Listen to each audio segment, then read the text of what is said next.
يا نبي سلام عليك، يا رسول سلام عليك، يا حبيب سلام عليك، صلوات الله عليك يا ابو لہب جو کافر تھا جب مر گیا تو مرنے کے بعد اس کے گھر والوں میں سے کسی نے خواب میں دیکھا، پوچھا تیرے ساتھ اللہ تبارک و تعالیٰ نے کیا معاملہ کیا، کیا بنا تیرا؟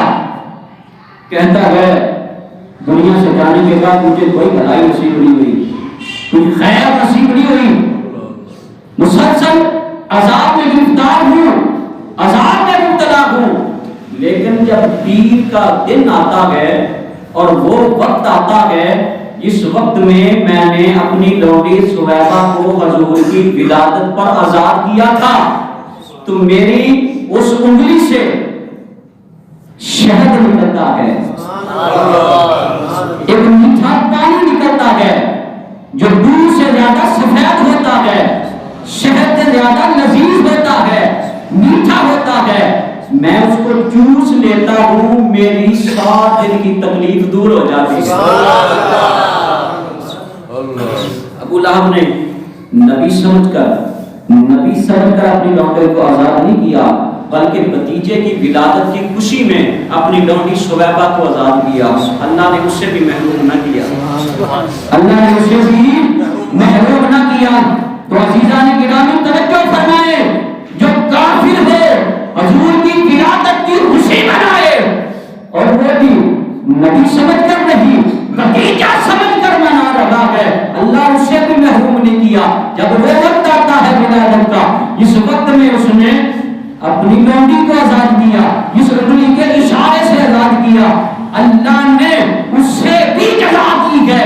حضور کا غلام ہو کر، حضور کا عاشق ہو کر، حضور کی غلامی کا دم کرنے والا، حضور کی غلامی کے نعرے لگانے والا، حضور کا میلاد کروائے گا، حضور کی ولادت پر خوشی منائے گا، اللہ اسے کیسے محروم رکھے گا؟ اللہ اسے کیسے محروم رکھے گا؟ وہ محروم نہیں رہے گا۔ ہاں اخلاص کے ساتھ اللہ تبارک و تعالیٰ کا فضل سمجھ کر، اللہ کی رحمت سمجھ کر حضور کی ولادت پر خوشی منائے، اللہ تبارک و تعالیٰ دنیا میں بھی اس کے بیڑے پار کر دیتا ہے اور آخرت میں بھی بیڑے پار ہو جائیں گے، آخرت میں بیڑے پار ہو جائیں گے۔ تو حضور کی ولادت پر خوشی منانا یہ بہت بڑی سعادت کی بات ہے۔ جو لوگ یہ جلتے ہیں کہ نہیں خوشی نہیں منانی چاہیے، یہ تو بدعت ہے، تم جو بتیاں لگا دیتے ہو، تم جو یہ سارا انتظام کرتے ہو، کسی بیوہ کی خدمت کر دو، کسی یتیم کی شادی کروا دو، کسی بیوہ کی خدمت کر دو، کسی غریب کا بھلا کر دو۔ میں نے کہا سارا سال تجھے غریب یاد نہیں آتے، پورا سال تجھے یتیم نہیں یاد آتے؟ جب اپنی بیٹی کی شادی پر لاکھوں کروڑوں روپے خرچ کرتا ہے فضولیات میں، تمہیں یتیم غریب مسکین اس وقت نہیں یاد آتے؟ حضور کی ولادت کی خوشی کا وقت آیا ہے تو غریب بھی یاد آ گئے، مسکین بھی یاد آ گئے، یتیم بھی یاد آ گئے۔ یہ بات یہاں کچھ اور ہے، تیرے دل کے اندر منافقت ہے۔ کیا بات ہے، بہت تو حقیقت میں جل رہا ہے کہ جہاں خوشی نہیں منانی چاہیے تیرے سر میں پانی پڑ رہا ہے کہ حضور کی ولادت پہ خوشی نہیں منانی چاہیے۔ میں نے کہا جس بیوہ کی تجھے فکر ہے، سارا سال اس بیوہ کی فکر کر، اس کی خدمت کر، اس یتیم کی خدمت کر، مگر جب حضور کی ولادت کا وقت آئے تو جتنا بھی خرچہ کرے گا، لاکھوں میں کر، کروڑوں میں کر، تیرا 1 روپیہ بھی فضول خرچی میں شمار نہیں ہوگا، 1 روپیہ بھی فضول خرچی میں شمار نہیں ہوگا۔ ہاں جو ولادت مصطفیٰ پہ خرچ کرتے ہیں، حضور کی ولادت پہ خوشی پر خرچ کرتے ہیں، اللہ تبارک و تعالیٰ ان کے رزق حلال میں برکت عطا فرما دیتا ہے، رزق حلال میں فراوانی عطا فرما دیتا ہے۔ تو کنجوسی نہ کیا کریں، جب بھی اللہ کی راہ میں مال خرچ کرنے کی باری آئے تو پھر کنجوسی نہ کیا کریں۔ حضور کی ولادت پر خوشیاں منانے کے لیے مال خرچ کرنے کا وقت آئے تو کنجوسی نہ کیا کریں۔ اگر اس موقع پر آپ کنجوسی کریں گے تو پھر ظاہر ہے کہ تنگی تو آئے گی نا، اگر اس موقع پر بھی ہم اگر کنجوسی کریں گے تو پھر تنگی آئے گی. جس کے وسیلے سے سب کچھ ملا ہے, مال بھی ملا ہے تو حضور کے وسیلے سے, اولاد بھی ملی ہے تو حضور کے وسیلے سے, تو پھر سب کچھ حضور کی ولادت کی خوشی پر قربان کر دینا چاہیے. یہ ماہ مبارک شروع ہونے سے پہلے ہم نیت کرتے ہیں کہ ہم سبھی اپنے گھروں میں حضور کے میلاد کی محفلوں کو سجائیں گے. سبھی اپنے گھروں میں حضور کے میلاد کی محفلوں کو سجائیں گے. کسی غلام کا, کسی عاشق کا گھر ایسا نہیں ہونا چاہیے جس گھر کے اندر حضور کے میلاد کی محفل نہ سجے. اور جس گھر کے اندر, جس جگہ پر حضور کے میلاد کی محفل سجتی ہے, پورا سال اس گھر میں اللہ کی رحمتوں کا نزول ہوتا ہے, اللہ کی برکتوں کا نزول ہوتا ہے. جہاں ہم رو رہے ہیں کہ میرے گھر میں تنگیاں ہیں, پریشانیاں ہیں, گھریلو ناچاکیاں ہیں, تو میں نسخہ دے رہا ہوں یہ سب کچھ ختم ہو جائے گا. آپ حضور کے میلاد کی محفل کو اپنے گھر میں سجا, حضور کا ذکر کر اپنے گھر کے اندر, حضور کی ولادت پر خوشی کر اپنے گھر کے اندر, اپنے گھر کے اندر بھی چلا جا کر, تاکہ پتہ چلے تو بھی حضور کا غلام ہے, حضور کا عاشق ہے, وہ ان کی ولادت پر خوشی کرتا ہے. تیرے گھر میں بیٹا پیدا ہو جائے تو بچہ بھی لگا لیتا ہے, دروازے کے اوپر شری کے پتے بھی لگا لیتا ہے خوشی میں. ارے حضور کی ولادت ہے, اپنے گھر میں حضور کی ولادت کا جھنڈا بھی لگا دے, اپنے گھر کے اندر بتیاں بھی لگا دے. ارے جو دل میں دیکھے تو جھنڈے کو دیکھ کر محسوس ہو جائے یہ حضور کا غلام ہے, جو رات کو دیکھے تو پتہ چل جائے, بتیوں کو دیکھ کے وہ سمجھ جائے حضور کے غلام کا گھر ہے, حضور کے عاشق کا گھر ہے. تو خوشی مناؤ, قرآن کی سعادت کے مصداق بنو.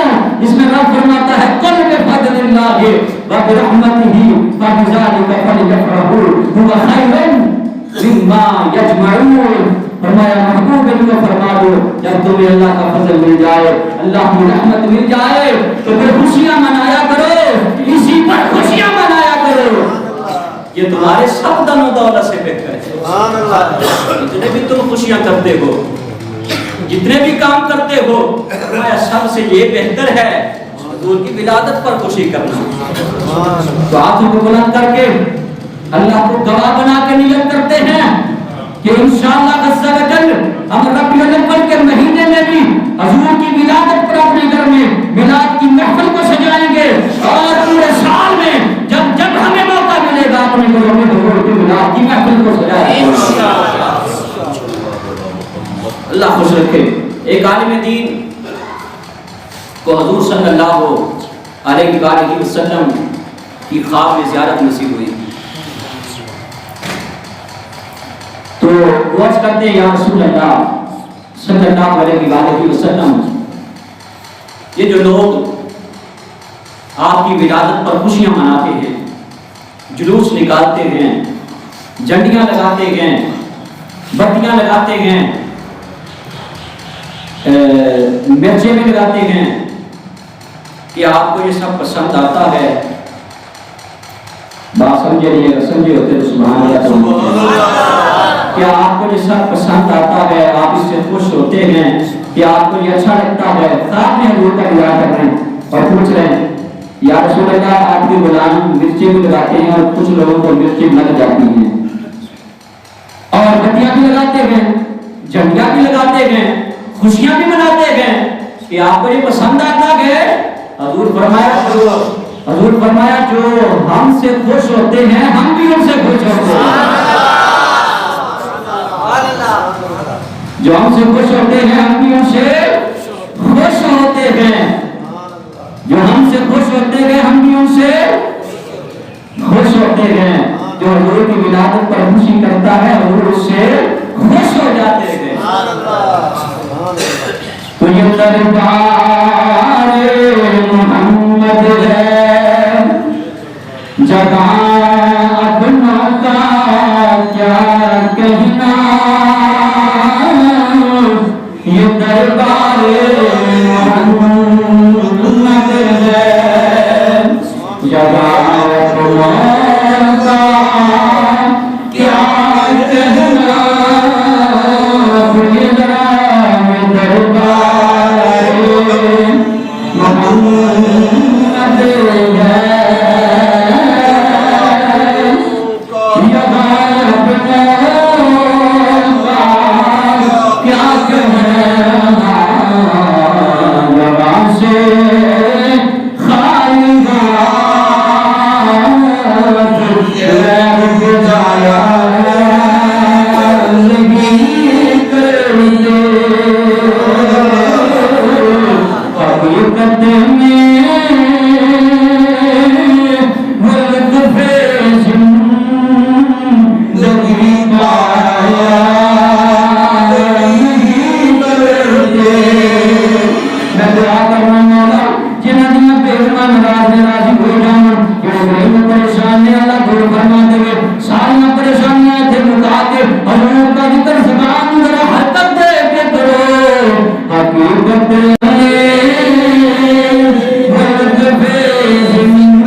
پہلی سال جایا کرو تو پہلے آیا کرو، تسی بولتے نہیں پچھلے بیٹھے جاؤ۔ حضور کا ذکر جو کرنے کا موقع آ جائے پھر کنجوسی نہیں، پھر کنجوسی نہیں۔ سید اعلیٰ حضرت بیان فرما دیا، آپ فرماتے ہیں زمین و زمان تمہارے لیے، چنین و چنا تمہارے لیے۔ کیا بات ہے، بہت خوب۔ لیکن میں بات کیا نہیں موز کرتا ہوں، آپ فرماتے ہیں آقا دہن میں زبان بھی تمہارے لیے، جسم میں جان بھی تمہارے لیے۔ آقا دہن میں زبان بھی تمہارے لیے ہے، جسم میں جان بھی تمہارے لیے ہے۔ اگر یہ زبان حضور کے ذکر کے لیے نہیں چلے گی تو پھر ہے کس کام کے لیے؟ ہم چوکوں میں کھڑے ہو کر، دکانوں پہ بیٹھ کر، گھروں کے اندر بیٹھ کر گپے لگا لیتے ہیں، چگلیاں کر لیتے ہیں، وعدہ خلافی کر لیتے ہیں، جھوٹ بول لیتے ہیں۔ یہ زبان اس کام کے لیے نہیں ہے، یہ زبان ہے ذکر خدا اور ذکر مصطفیٰ کے لیے۔ یہاں اپنا کا کیا کہنا، ہاں یہاں اپنا کا کیا کہنا، یہاں سے تعلقات غیر جان نہیں کرتے، یہاں سے تعلقات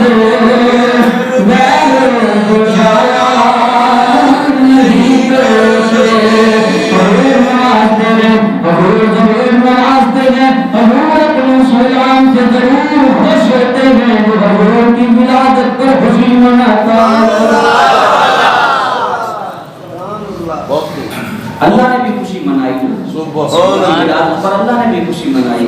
اما آمنہ فرماتی جب میرے لال محمد مصطفیٰ صلی اللہ علیہ وسلم کی ولادت ہوئے تو پھر جبریل امین نے کیا کیا؟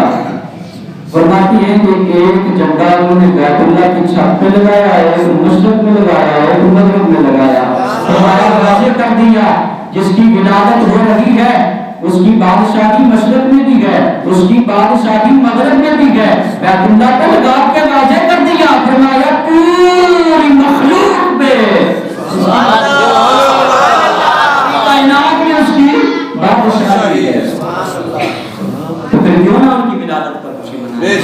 اب تو ہر عاشق کا ذہن بن گیا ہے کہ میں حضور کی ولادت پر خوشی مناؤں۔ اللہ تبارک و تعالی ہم سب کو حضور کی سچی غلامی نصیب فرمائے، حضور کی محبت نصیب فرمائے۔ آئندہ جمعۃ المبارک کو انشاءاللہ عز و جل حضور کی ولادت پر بیان ہوگا۔ آپ کوشش کیا کریں کہ جلدی تشریف لایا کریں، آپ 1 بجے سے پہلے آنے کی کوشش کیا کریں۔ نماز جمعہ کے لیے ہم نے آنا تو ہے ہی، نماز جمعہ ادا تو کرنی ہے ہی، لیکن کیا بھی اچھا ہو کہ اگر ہم اس وقت آئیں کہ جب اذان ہو جائے، اذان ہوتے کی مسجد میں آ جائیں تو ہمیں افضل وقت میں آنے کا جو بہت بڑا ثواب ہے جو میں نے درس قرآن میں بیان کیا تھا ہمیں وہ بھی حاصل ہوگا، اور شروع سے لے کر آخر تک ولادت مصطفیٰ اور قرآن و حدیث کی باتیں ہمیں سننا نصیب ہو جائے گی۔